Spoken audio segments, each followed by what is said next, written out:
رابعي أرأستنا ناي مودعتا دما ناي مدحان تقمي زبلي نزي እግዚአብሔር ዘዳለዎ መገድ مدحان أميننا اندحر تقبلنا يو እግዚአብሔር دما ناي مدحانا بركت أبي هيوتنا كم زفتصمو قال أتيلنا الله أب إفسون قدامي معرف كاب تقص سلسته كساب قصر 14 كم زبل ناي እግዚአብሔር قال ننبب أما الأختب أولوس نابسب إفسون قدامي معرف كاب قصر سلسته كساب قصر 14 تنبيبنا يو كم زبل ناي እግዚአብሔር قال ننبب اتب منفس أو بركة زبلة بكريستوس جيرو أب سمايات زبارخنا أملاخن أبو جويتانا يسوع كريستوسن بروخيخون كم تبفقرو أب كرميو قدسانن من كبزي باللمن ما أنتخن كون قدم مسرات علم بؤوز حرينا بتفقرو بؤوز تصقونا نوداسي خبر تصقو بفتاو فقادو بيسوع كريستوس نرؤسو ولد كن كونو قدم مدبنا بؤو بدمو مدحان مالت كم تهاب تصقو عدقت حاتيات اللونا كم تبؤو زمدبو سمرتو نتي مستير فقادو ان افلت انا نتناي ملئات زمنات مقابينتو اب سماي زلون اب مدر زلون اب كريستوس مأنتي كتقللسي بكل طببن بكل أمرون نزس أجؤو أبانا أو حازو نحنا قدم بكريستوس تصفاز جبرنا نوداسي خبرو ما أنت خنكون نحنا بتخلو كم تمخر فقادو بحسابو زجبر قدم التمدبنا نتعدل رستي بؤو رخبنا يوم نسخاتكم بؤو قال حقي ناي مدحانكم وانجيل مسمعكم بؤو مس آمنكم بناي تسفى منفس قدوس تحاتمكم نسو نمدحان تريتو نوداسي خبرو عربون رستنا ايو يبلنا نا እግዚአብሔር ቃል እንባር ከም ዝሐዋርያ ጳውሎስ ኣብዚ ቦታ እዚ ዝጽሓፎ መልእኽቲ ድማ ናይ መድሓን ጥቕሚ ከም ዘሎ ክገልጸልና ከሎ ንርኢ እቲ ቀዳማይ ናይ መድሓን ጥቕሚ እንባር እንታይ እንድሕር ኢልና ናይ ዘለዓለም ህይወት ምርካብ ናይ ዘለዓለም ህይወት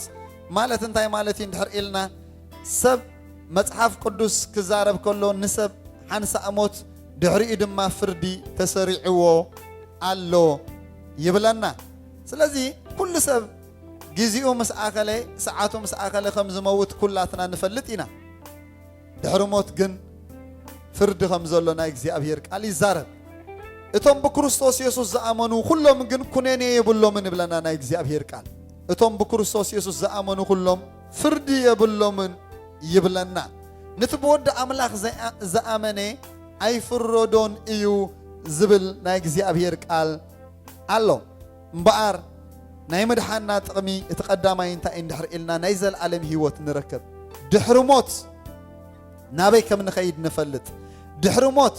ناب سماي كم نخيد نفلت دحر موت نابت السلام عقوس عرفت زلوو بوتا كم نخيد نفلت رجس انات كوينا كا نمالالس بؤود ما نأملاخ نمسجنو مالتي اتقالاي ناي مدحنا طقمي كافرد جهنم اسات مدحاني بار كم تزبلنايو بود املاخ زي امن زبل كل خفرو دايو تبحيلو تصحيفو سلازلو اتفرد دما انت اندحر إلنا ناب جهنم اسات مدرباي جهنم اسات دما سبكو تصلو زي كل نايزل علم سلمات نايزل علم مقطعتي نايزل علم قطع املاخن فرد املاخن زغل تصلو بوتاي سلازي كابز جهنم اسات دما بناي እግዚአብሔር مجد مدحان زدالو ندحن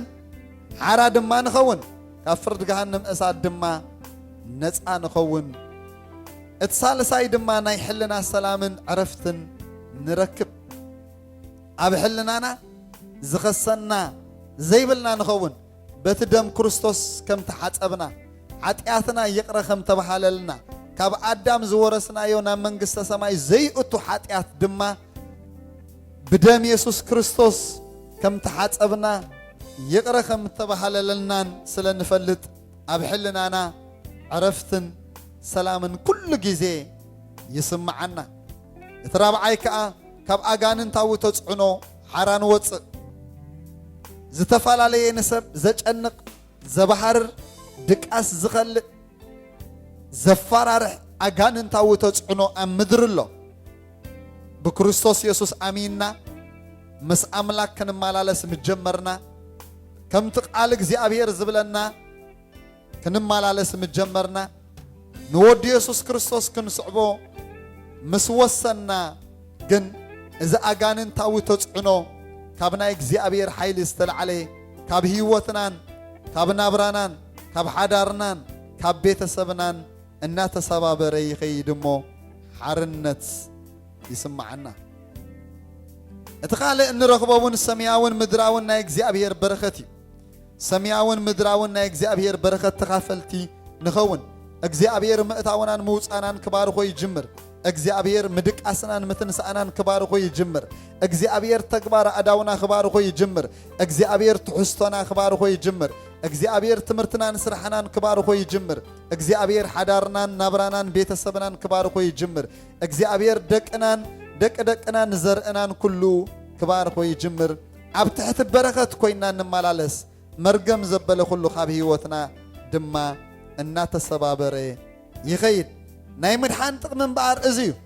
ካብኡ እውን ንእግዚአብሔር ኣዚና እናፈለጥናዮ ቃሉ ከዓ እናንበብና ቃሉ ድማ እናተገለጸልና ኣብ ዝመጽእ እዋን ድማ ማዕለያ ዘይብሉ ዘይውዳእ ደረትን ወሰንን ዘይብሉ ናይ እግዚአብሔር በረኸት ከም ዘሎ እናበርሃልናን እናተለማመድናዮን ኣብ ህይወትና ንመጽእ ኢየሱስ ክርስቶስ ጎይታይ እምበኣር ኣብ መጨረሽታ ነዚ ትምህርቲ ሰሚዕኹም ንመድሓኒናን ጎይታናን ኢየሱስ ክርስቶስ ኣብ ህይወትኩም ክትቅበልዎን ክትስዕብዎን ዝወሰንኩም እዚ ሓፂር ጸሎት ምሳይኮንኩም ክትጽልይዎ ብምሕረት ኣምላኽ ኣሓተኩም ኣለኹ ጎይታ ኢየሱስ ክርስቶስ ምእንቲ ኃጢአተይ ከም ዝመትካ ምእንቲ ጽድቀይ እውን ከም ዝተንሳእኻ ይኣምን ኣለኹ ጎይታ ኢየሱስ ክርስቶስ ንኹሉ ኃጢአተይ ንኹሉ ኣበሳይ ይቕረ ክትብለለይ እጽልይ ኣለኹ ንዓለም ንሰይጣን ንትምኒት ስጋ ኣቑሕዶም ኣለኹ ንዓኻ ግና ጎይታ ኢየሱስ ክርስቶስ ዝፋን ልበይ ከፊቴ እቅበለካ ኣለኹ ጎይታ ምዃንካ ብልበይ ኣሚነ ብኣፈይ ከዓ እምስክር ኣለኹ ንኹሉ ኃጢአተይ ይቕረ ስለ ዝበልካለይ ሽመይ ከዓ ኣብ መጽሓፍ ህይወት ስለ ዝጽሓፍካዮ ውልድካ ክኸውን እውን ስለ ዝተቐበልካኒ ኣመስግነካ ኣለኹ ብኢየሱስ ክርስቶስ ስም አሜን።